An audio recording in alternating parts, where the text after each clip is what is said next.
How to edit your profile in WordPress. This tutorial assumes you've already logged into WordPress and will show you how to edit your profile.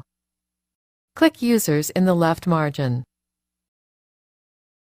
Then click your profile. On this screen, you can edit options relating to the visual editor and color scheme. Update your personal information here.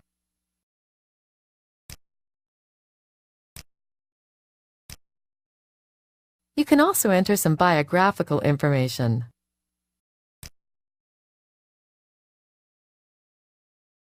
When finished, click Update Profile.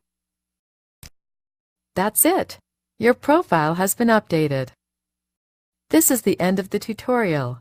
You now know how to edit your profile in WordPress.